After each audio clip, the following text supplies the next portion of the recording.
Have you ever wondered why some wounds heal, while others stay with us forever, shaping the very core of who we are?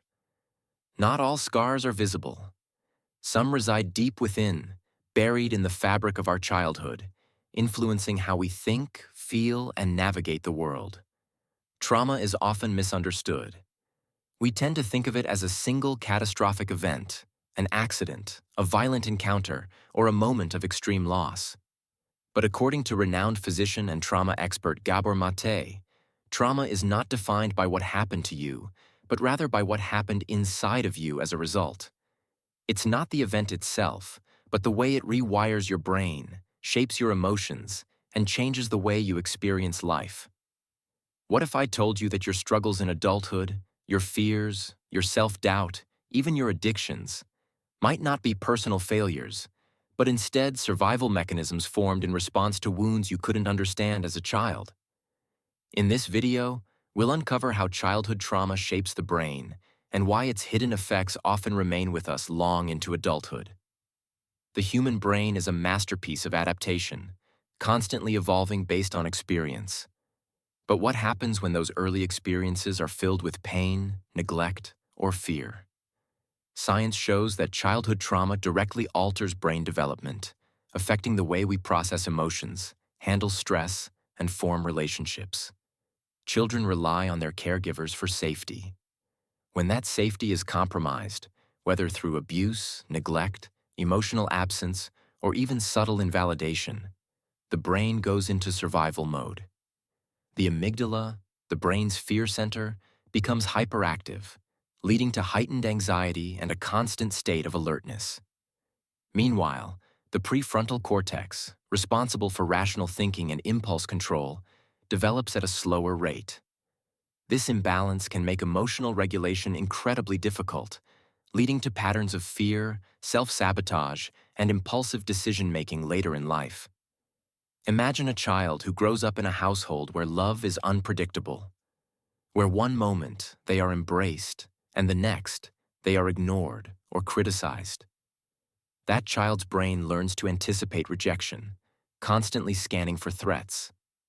As an adult, this same person might struggle with trust, fear intimacy, or develop compulsive behaviors as a way to self-soothe.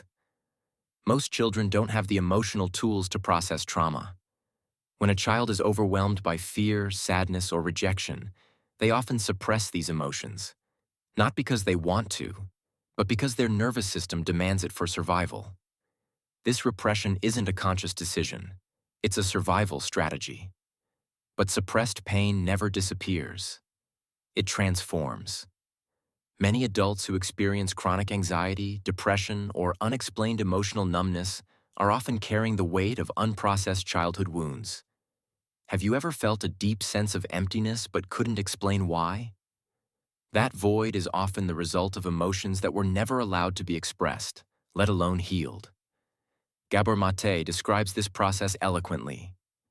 We learn to adapt to our environment, even if that environment is unhealthy. A child who feels abandoned may grow up to believe they are unworthy of love. A child who is constantly criticized may develop perfectionism as a means of proving their worth. A child who witnesses conflict may become a people pleaser, always seeking to maintain peace at the cost of their own needs. These survival patterns follow us into adulthood, shaping our relationships, our careers, and even our self-perception. And for many, the pain becomes too much to bear, leading them to seek relief in ways they don't fully understand. Here's where things take a surprising turn. While most people think of addiction as a moral failing or a lack of discipline, Gabor Maté offers a radically different perspective. Addiction is not the problem. It's a solution to a deeper, unresolved pain. When trauma is buried, it doesn't disappear. It lingers beneath the surface, creating an internal discomfort that people will do anything to escape. Some find refuge in alcohol, others in drugs. But addiction isn't just about substances. It can manifest in workaholism, compulsive relationships, social media addiction, or even obsessive self-improvement. The real question is, what pain is the addiction trying to soothe? Because at its core, Addiction is never about the external substance or behavior. It's about the emotional wounds that remain unhealed. The irony is that the very thing people turn to for comfort often becomes the trap that deepens their suffering. In the next section, we'll explore this link in greater detail. How unresolved childhood trauma makes us more vulnerable to addiction, and why breaking free requires us to face the pain we've spent a lifetime running from. What if addiction isn't a choice, but a response? What if it's not about weakness, but about survival? We tend to view addiction through a moral lens, labeling it as a failure of willpower or self-control. But according to Gabor Maté, addiction is never about the substance or the behavior itself. It's about the pain it numbs. Beneath every compulsive craving lies an unspoken wound, a part of the self that has been abandoned, neglected, or broken. Imagine a child who grows up in an environment where their emotions are dismissed. Every time they cry, they're told to stop being dramatic. Every time they express fear, they're met with impatience. Slowly, they learn that their pain is unacceptable, that their feelings are a burden. But the body does not forget. The emotions they were forced to suppress don't simply disappear. They go underground, waiting to be expressed in another form. Years later, that child, now an adult, finds relief in a drink after work, in mindless scrolling through social media, in the numbing repetition of self-destructive habits. Not because they're weak, but because they never learned a healthy way to process what they feel. Addiction is a coping mechanism, a desperate attempt to regulate emotions that were never properly processed. Some turn to drugs or alcohol, while others escape into work, toxic relationships, or even the pursuit of perfection.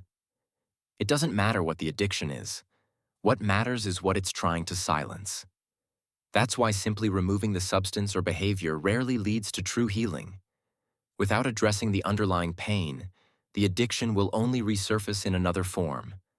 The human brain is wired to seek comfort, especially in times of distress. And for those who carry unresolved trauma, addiction often becomes the only way to feel something other than pain. Or, paradoxically, to feel nothing at all. This is why addiction isn't random. It follows a pattern, emerging in the lives of those who have been disconnected from themselves for too long. Whether through substances, workaholism, or compulsive relationships, addiction provides a temporary sense of control. But in reality, it tightens the grip of the very pain it was meant to escape. This is the paradox of addiction. What begins as a refuge becomes a prison. The person trapped in the cycle is not making a conscious choice to self-destruct. They are trying, in the only way they know how, to survive. But survival is not the same as healing. And healing requires something addiction can never provide: the courage to face what lies beneath. In the next section, we'll explore why some people are more vulnerable to addiction than others, and how the brain itself, shaped by childhood trauma, sets the stage for lifelong dependency. Imagine for a moment that you are standing at the edge of a cliff, looking down at the vast abyss below. The wind whispers to you, urging you to jump. But instead of feeling fear, you feel something else. A strange pull, an undeniable urge. Why would you want to jump into the unknown, into the void? It seems irrational, but for some, it's a feeling that is all too familiar. In fact, it mirrors the internal landscape shaped by childhood trauma, a place where dopamine, the brain's reward chemical, holds sway over our every impulse. When we experience trauma, especially in our formative years, it alters the very foundation of our brain's chemistry. Dopamine, which is naturally responsible for regulating pleasure and motivation, becomes a lifeline in the face of emotional pain. But what happens when that chemical system is skewed, when it is used to fill a void instead of enriching our lives in healthy ways? Childhood trauma, whether it be neglect, abuse, or the absence of emotional support, creates a state of imbalance in the brain. The brain's reward system, which releases dopamine in response to positive experiences, becomes more attuned to short-term gratification rather than long-term fulfillment. This can make the pursuit of immediate pleasure, through substances or behaviors, more appealing and even necessary to cope with the pain that lingers beneath the surface. Dopamine isn't just about pleasure. It is also about the brain's way of regulating stress and emotional states. In a healthy environment, dopamine helps us feel good when we engage in activities that contribute to our growth, like building relationships, learning, or experiencing joy. But when that environment is broken, when trauma disrupts our sense of safety, dopamine shifts into overdrive. It becomes the chemical that drives us to seek quick fixes, drugs, food, work, or even social media, just to feel something, anything, to numb the deeper pain that words cannot reach. This makes the path to addiction a bit clearer. Addiction is not just about substance dependence. It is the brain's desperate attempt to find relief, to trigger a burst of dopamine to mask the feelings of emptiness or fear that trauma has left behind. In this sense, addiction is not a failure of willpower or morality, but a survival mechanism. It is an unconscious search for balance, a search for a way to feel okay, even if only for a fleeting moment. However, there is a darker side to this quest. The more trauma a person experiences, the more likely it is that they will rely on dopamine-driven rewards to cope. As the brain becomes conditioned to seek out these bursts of pleasure, it becomes more difficult to experience pleasure in healthier, more sustainable ways. The cycle deepens, and the pursuit of relief through addiction becomes almost automatic. But why are some people more vulnerable to this pattern than others? The answer lies in the way early trauma shapes individual brain development. Some people, due to genetic factors or the nature of their trauma, have a brain chemistry that is more susceptible to the addictive pull of dopamine. Their brains may have learned early on that the world is unsafe, and the only way to cope with that is through external rewards. Others may not experience the same level of vulnerability, but the deep emotional scars left by trauma can still predispose them to seek comfort in ways that ultimately prove harmful. Understanding this connection between trauma and addiction sheds light on why the process of recovery is not simply about eliminating bad habits. It is about rewiring the brain, reestablishing balance, and learning how to find joy, satisfaction, and peace in ways that are aligned with personal growth. It's not just about stopping an addiction. It's about healing the brain and the soul so that they no longer need to rely on those quick bursts of dopamine for survival. This is where the work of Gabor Maté becomes so powerful. He doesn't see addiction as a moral failing or a lack of discipline. Instead, he views it as the brain's response to pain, an attempt to cope with a world that, from the lens of the wounded self, feels overwhelmingly unsafe. Healing from addiction, then, is not about punishing ourselves for our choices, but understanding the deep-seated need for relief that drives those choices.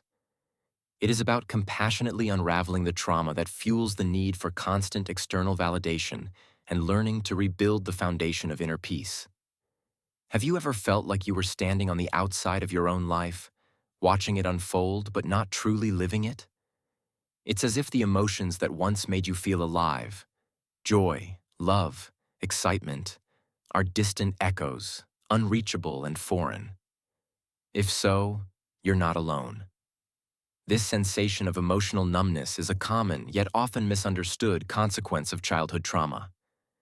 When a child experiences trauma, whether through neglect, abuse, or emotional abandonment, their emotional world is shattered. The pain of that experience can be too overwhelming to process, too dangerous to confront. So, the child learns to shut down emotionally.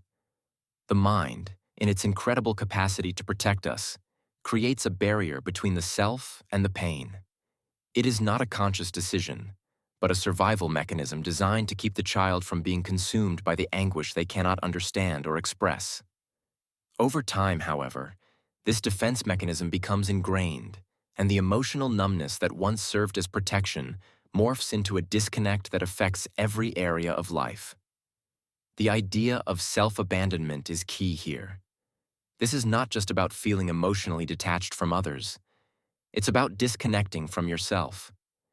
You stop being able to access the wellspring of emotions that tell you who you are, what you need, and what you truly want from life. The emotions that should guide you, the emotions that should help you process, heal, and grow, become buried under layers of suppressed pain, and the result is a numbness that feels like an emotional void. As adults, many of us carry this invisible wound, and it manifests in ways that are often difficult to understand. We might find ourselves caught in patterns of behavior that leave us feeling empty, lost, and disconnected. We may use substances, work, or even relationships as ways to escape the emptiness. But these distractions never truly address the underlying issue. The numbness persists because it is not just a temporary emotional state. It is a deep-rooted condition that affects the very way we interact with the world. This emotional detachment is often the result of what trauma does to the brain. The brain, in its early years, is meant to develop the ability to experience and process emotions in a healthy, balanced way. But when that development is interrupted by trauma, when a child is not given the space to feel safe and loved, the pathways that regulate emotions become damaged. The brain's capacity to feel fully is impaired, and so the emotional response becomes muted or even non-existent. In a sense, the person has been trained to disconnect from their own emotional experience. But this disconnection doesn't just stop at feelings. It also affects the body. The trauma that once caused emotional pain has now left its imprint in the form of physical tension, exhaustion, or even illness.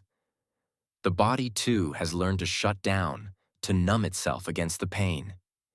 This is why people with unresolved childhood trauma often feel disconnected not only from their emotions, but also from their own physical sensations. It's as if they are walking through life with a veil between themselves and the world around them, an experience that is profoundly alienating. The challenge, then, is learning how to reconnect to oneself. When trauma has created emotional numbness, it becomes difficult to access the full range of emotions that are necessary for healing. Without the ability to feel deeply, whether it's the pain of past wounds or the joy of new experiences, life feels shallow. The numbness becomes a barrier to experiencing life in its fullness, and this is where addiction can take root. Whether it's through substances, compulsive behaviors, or unhealthy relationships, people often turn to external sources of stimulation to fill the void created by emotional disconnection. But these are just temporary fixes that do nothing to address the real source of the pain. Gabor Maté's work highlights how crucial it is to understand this emotional disconnection as a fundamental part of trauma. The first step in healing is not to simply feel better, but to learn how to feel again. It's about acknowledging the numbness, not as something to be ashamed of or denied, but as a part of the survival strategy that kept you safe when you were too young to protect yourself. It's about gradually reconnecting to the emotions that were shut down long ago, giving yourself permission to feel what was once too dangerous to feel. Healing from emotional numbness involves allowing yourself to experience the full spectrum of human emotion, even the painful parts, without fear of being consumed by them. It's about learning to trust yourself again. Trust that you can hold the pain, process it, and ultimately find meaning in it. Only when you can fully feel will you begin to reclaim your emotional life and, with it, your sense of self. This is the journey from numbness to aliveness, a journey that, while challenging, offers the promise of true healing and transformation. Addiction is often seen through a narrow lens: drugs, alcohol, gambling. But what if we told you that addiction can manifest in many other ways? It can take on the form of workaholism, compulsive social media use, or even toxic relationships. These behaviors, while sometimes socially acceptable or even praised, can be just as destructive as any substance addiction. But how do these seemingly normal habits become entangled with the patterns of trauma? And why do they often go unnoticed until they have already taken hold? The truth is that these acceptable addictions are often coping mechanisms, born out of a desperate need to avoid the pain of unresolved childhood trauma. When we experience emotional wounds early in life, we often learn to turn to something external to fill the void, distract ourselves from the pain, or numb the feelings we are unable to process. For some, it might be work. They throw themselves into their jobs, constantly striving to achieve, to prove their worth. For others, it might be the compulsive scrolling of social media, seeking validation and momentary pleasure from likes and comments, trying to fill an emptiness that no external source can truly satisfy. These addictions differ from substance abuse in that they are more socially accepted and sometimes even celebrated. The workaholic is often praised for their ambition. The social media addict is seen as connected and in the loop, and the person in a toxic relationship is often told to fight for love. But underneath these behaviors lies the same fundamental issue: a deep emotional void, a disconnect from the self that was shaped by trauma. These behaviors offer temporary relief, a fleeting sense of fulfillment that quickly fades, leaving only the same feelings of emptiness and longing. Consider the workaholic, for example. This person might have grown up in a household where love was conditional, based on achievement or productivity. They might have learned early on that love and approval could only be earned by doing, by being successful. As an adult, they carry that belief with them, and so they seek validation in the form of promotions, recognition, or praise. But what happens when they are not working? The emptiness returns, the self-doubt creeps in, and the only way to silence those feelings is to work even harder. It becomes a vicious cycle, a never-ending pursuit of something that can never truly be attained, a sense of worth that was never established within. Similarly, social media addiction is a modern manifestation of the same pattern. The constant need for approval, the desire to be seen and heard, often stems from childhood neglect or emotional invalidation. If a child grows up in an environment where their emotional needs are not met, they may seek to fill that gap by looking for validation from external sources. Social media provides a perfect outlet for this, offering instant gratification through likes, comments, and shares. But just like substances, it becomes a temporary fix, a way to mask the underlying feelings of inadequacy or loneliness. It's a way of performing in front of others, even when it feels like you're losing touch with who you truly are. Toxic relationships, too, fit into this category. Many people stay in unhealthy relationships because they have learned to associate love with pain, or because they are unconsciously reenacting patterns from their childhood. Perhaps they grew up in a chaotic home where love was unpredictable, and they learned that love must always come with suffering. As adults, they find themselves trapped in relationships that are emotionally draining, yet they can't seem to break free. The highs and lows of these relationships mirror the emotional roller coaster they experienced as children, and the constant need for reassurance and validation becomes a form of addiction. It's not the relationship itself that's addictive. It's the cycle of emotional turmoil that offers a temporary sense of familiarity, even if it is toxic. These non-substance addictions are dangerous because they are often overlooked or minimized. Society doesn't view them as real problems, especially when they seem to be so intertwined with success or social connection. Yet they share the same roots as substance addictions: a deep, unaddressed pain from childhood trauma that the adult self is trying to escape. The longer these behaviors go unrecognized, the deeper they embed themselves in our lives, leaving us feeling trapped in cycles of unfulfilling pursuits. Gabor Maté's perspective on addiction opens our eyes to this broader understanding. Addiction, in all its forms, is not about the substance or the behavior. It's about what the individual is trying to avoid, numb, or escape. The more we understand the ways in which trauma shapes our choices, the more we can begin to break free from the patterns that hold us back. Whether it's addiction to substances, work, social media, or relationships, the journey toward healing is the same. It requires self-awareness, compassion, and a willingness to confront the emotional wounds that drive us to seek external relief. Only then can we begin to find healthier, more fulfilling ways to reconnect with ourselves and the world around us. Control. It's one of the most seductive illusions we chase.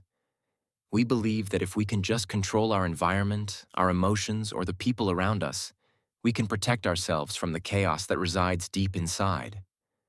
But what if the very idea of control is what keeps us trapped in cycles of addiction, preventing us from healing and moving forward?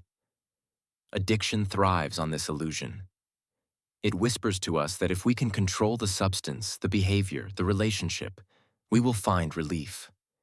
We believe that we are the masters of our own fate, that by managing our impulses or controlling our habits, we can avoid the pain of our past. Yet, this need for control is precisely what keeps us stuck. It's a paradox. The more we try to control, the less control we actually have. In fact, the pursuit of control often leads us deeper into the very addiction we seek to escape. When we experience trauma, especially in our early years, our ability to feel safe in the world can be shattered. This lack of safety creates a profound sense of vulnerability. And so, in an attempt to protect ourselves from this vulnerability, we turn to addiction.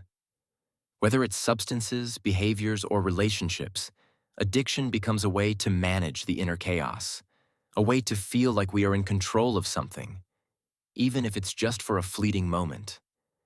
This false sense of control is particularly powerful because it offers temporary relief. When we engage in addictive behaviors, our brains release dopamine, providing a rush of pleasure or satisfaction. In that moment, we feel like we've won. We've controlled something. We've managed the discomfort, the pain, the fear.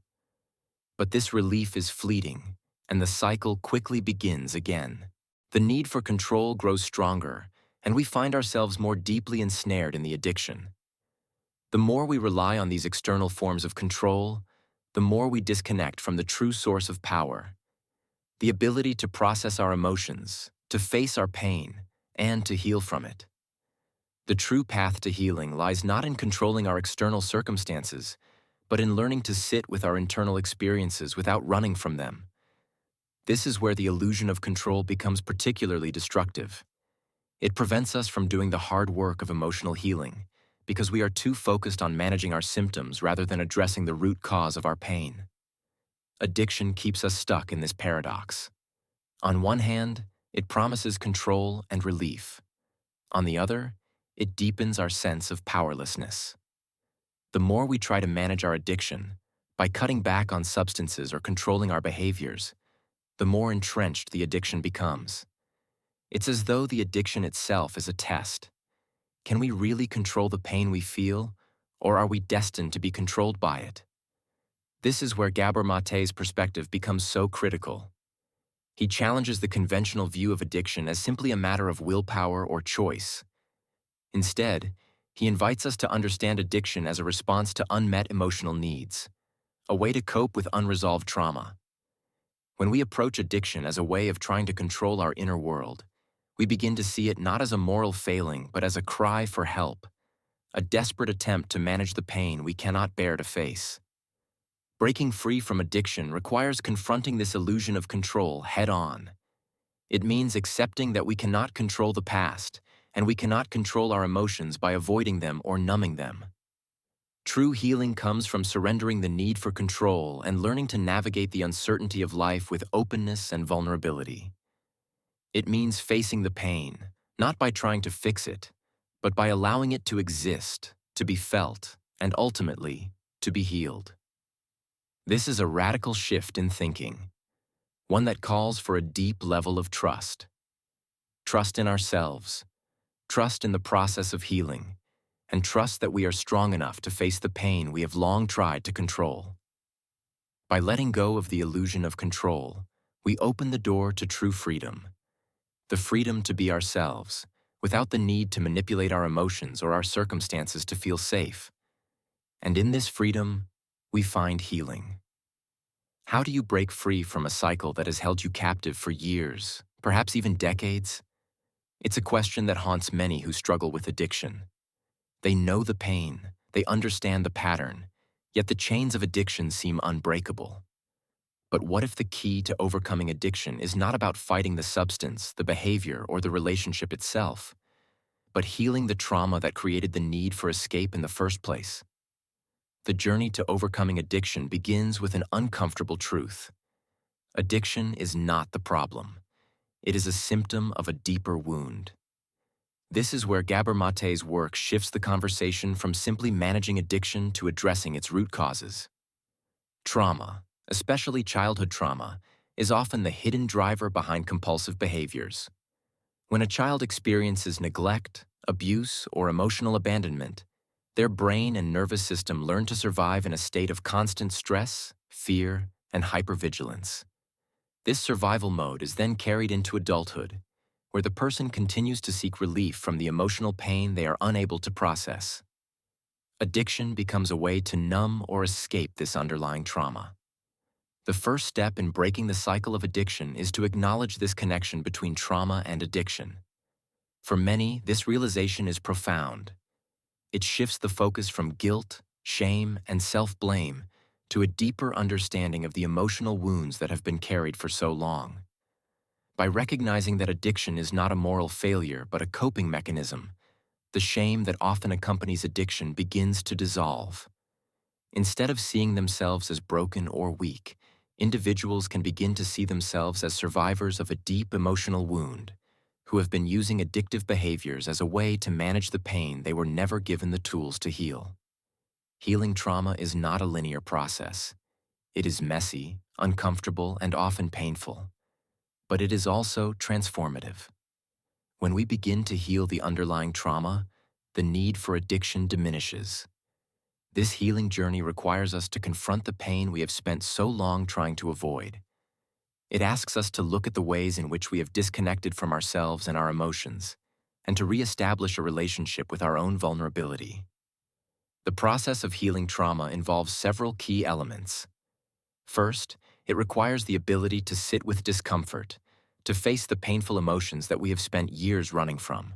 This is not easy, and it is not something that can be done alone. Support is crucial. This is where therapy, compassionate self-reflection, and sometimes group healing can play a significant role. Therapy, especially trauma-informed therapy, offers a safe space for individuals to explore their emotional wounds in a supportive and non-judgmental environment. The therapist's role is to help guide the individual back to their emotions, to help them reconnect with the parts of themselves that have been buried under years of numbing and avoidance. Another crucial aspect of healing is the development of self-compassion. When trauma has shaped your life, it's easy to be hard on yourself, to believe that you should be stronger, more resilient, or simply over it by now. But self-compassion is the antidote to this harsh inner critic. It is about offering yourself the same kindness and understanding that you would give to a friend who was suffering. Healing trauma requires patience, gentleness, and the willingness to be kind to yourself, even when the process feels slow or difficult. Mindfulness practices also play a key role in trauma healing. These practices, whether through meditation, yoga, or other forms of self-awareness, help us reconnect with the present moment and begin to process emotions in real time.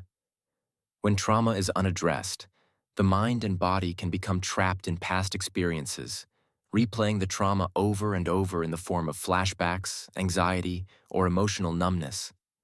Mindfulness offers a way out of this cycle by bringing the individual back into the present moment, helping them process emotions as they arise rather than allowing them to remain locked in the past. Ultimately, healing trauma is about creating a new relationship with yourself, one based on trust, vulnerability, and acceptance. It's about understanding that you are not defined by your past or by the ways in which you tried to cope with it. The addiction no longer needs to be the center of your existence because you no longer need to escape from yourself. The freedom that comes with healing is not just the freedom from addiction. It is the freedom to fully experience life again, without the weight of past pain controlling your every move. The road to healing is not easy, but it is worth it. Breaking the cycle of addiction requires a profound shift in perspective, one that sees addiction not as the enemy, but as a cry for help. By healing the trauma beneath the addiction, we can begin to break free from the chains that have held us captive and step into a new, more authentic way of living. It is a journey of reclaiming ourselves, our emotions, and our lives.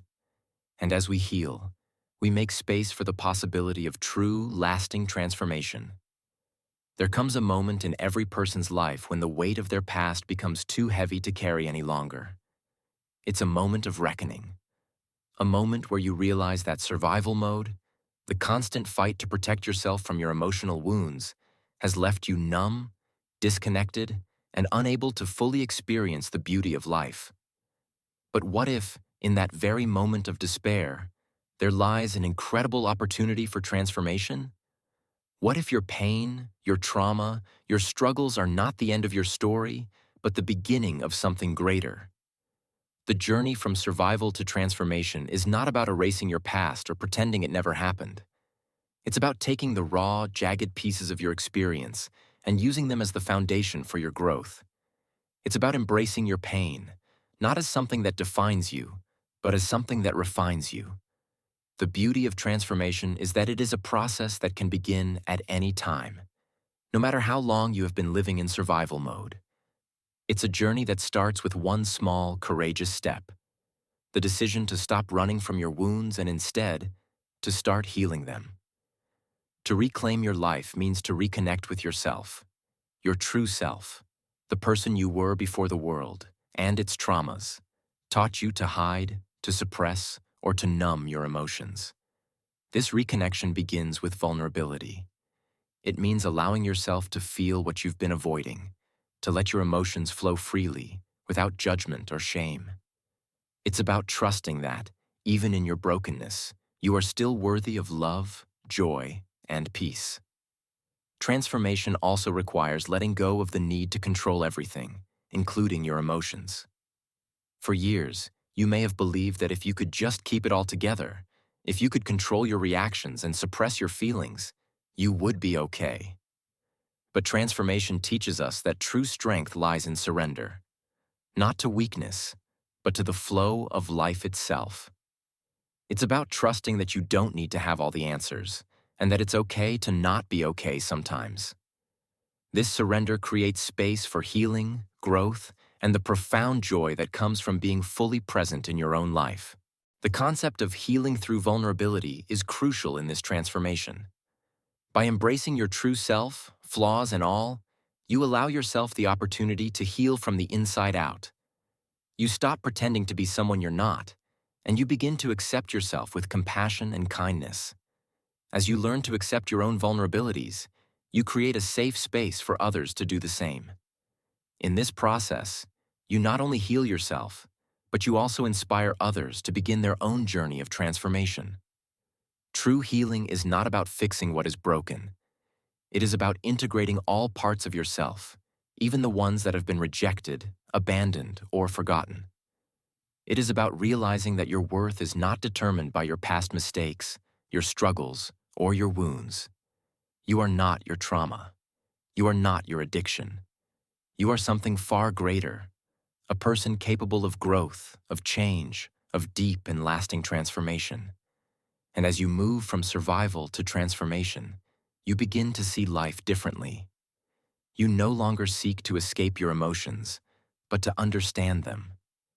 You no longer feel the need to numb yourself, because you have developed the courage to feel. You no longer look at your past as something to be ashamed of, but as a testament to your resilience, your strength, and your ability to rise. This is the path of true freedom, the kind of freedom that comes from no longer being controlled by your past, your pain, or your addictions. It is the freedom to fully live, to fully love, and to fully be. If this video resonated with you, don't forget to like and subscribe. We dive deep into topics like this every day, bringing you insights on philosophy, psychology, and self-discovery. Your journey towards healing and transformation is just beginning, and I'll be here to guide you through it. See you in the next video.